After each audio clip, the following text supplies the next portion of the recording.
Doubt session. दोस्तों आज के इस लेक्चर के अंदर, इस सेशन के अंदर हम लोग एक ऐसा कमेंट डील आउट करेंगे जो एक बच्चे को मुश्किल लग रहा था। वो था एक प्रॉब्लम जो कि लॉजिकल प्रॉब्लम से रिलेटेड था और कुछ रिलेशन थे जो थोड़े से मुश्किल लग रहे थे। तो आज की वीडियो के अंदर हम लोग वो डिस्कस करेंगे। बहुत ही छोटी सी वीडियो होगी, जल्दी जल्दी डिस्कस आउट कर लेते हैं।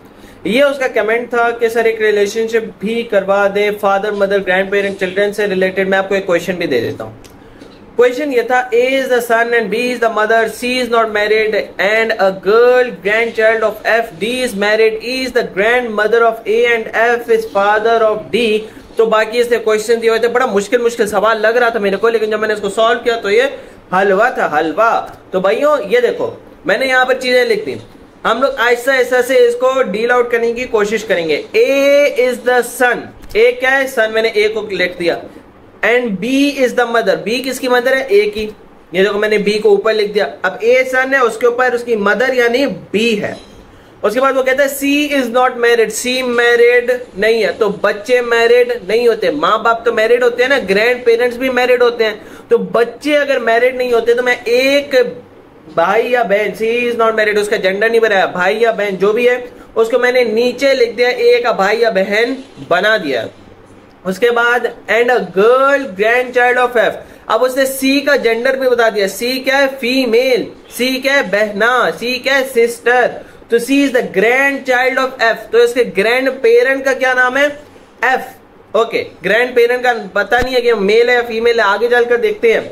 D is married. अगर डी मैरिड है तो या तो वो ग्रैंड पेरेंट का जो है, यानी अगर ग्रैंड मदर है तो ग्रैंड फादर हो सकता है, यानी बी से भी मैरिड हो सकता है या एफ से भी मैरिड हो सकता है। तो डी इज मैरिड को हम लोग फिलहाल कंसिडर नहीं करेंगे। E is the grand mother of A. अगर ई ग्रैंड मदर है ए की तो ई मदर हुई, एफ फादर हुआ। E is the grand mother, F is the grand father. और उसने हमें बताया था कि डी इज मैरिड, तो डी किसके साथ मैरिड है? बी के साथ मैरिड है। और इसने आगे बताया भी है, F is the father of D. हमारी पिटिकरी एकदम सही और करेक्ट और फास्ट मेथड में बन चुकी है भाइयों। अब नेक्स्ट काम हम लोग ये करते हैं कि इनके साथ मेल और फीमेल भी लिख देते हैं। ए क्या था? सन था। और बी क्या थी? मदर थी। तो डी मेल हुआ। और एफ हम लोगों ने फादर देख लिया था। तो बाकी रिलेशन हम लोगों ने देख लिए थे। तो मैंने एफ फॉर फीमेल और एम फॉर मेल लिख दिया है आप लोगों की सहायता के लिए, यानी आप लोगों की आसानी के लिए। अब देखते हैं उसके क्वेश्चंस क्या क्या थे। क्वेश्चंस पढ़े, मैंने क्वेश्चंस भी आगे अलग करके रख दिए। How many are married? कितने लोग ऐसे हैं जो कि मैरिड थे? पीछे आ जाओ। ई और एफ आपस में मैरिड है, एक कपल। दूसरा डी और बी आपस में मैरिड है, दूसरा कपल। तो दो कपल्स आर देयर, 4 इंडिविजुअल्स या 2 couples are there. Next, What is the relation of A and C? और A और C का क्या रिलेशन है?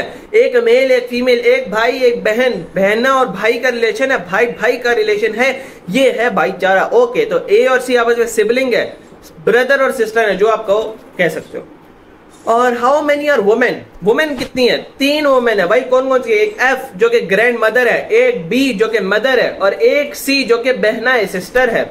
Next, Who is D? भाई ये D कौन है? देखने तो दो। तो ये मदर है। D is the mother of A and C.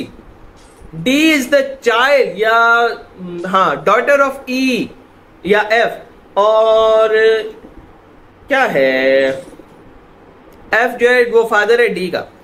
So D is the daughter of F, ये भी मेंशन है वहां पर। अगर आप देखो तो E is the grandmother of A and F is father of D।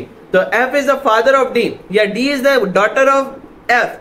उसके साथ साथ D is the wife, sorry male husband of B, या ये दोनों आपस में क्या है? स्पाउस है। तो D is the husband of B। तो आप ये भी लिख सकते हो। तो ये 3 रिलेशन हम लोग ने बनानी है, कोई ना कोई एक आपको ऑप्शन में मिल ही जाएगा। सो इसके साथ हमारे क्वेश्चंस खत्म हो गए हैं। अगर आपको अभी भी कोई कंफ्यूजन है इस क्वेश्चन से रिलेटेड तो मुझे जरूर बताइएगा, मैं आपका ये डाउट जरूर क्लियर करूंगा। अगले लेक्चर और अगले डाउट सेशन तक के लिए भी अल्लाह हाफिज।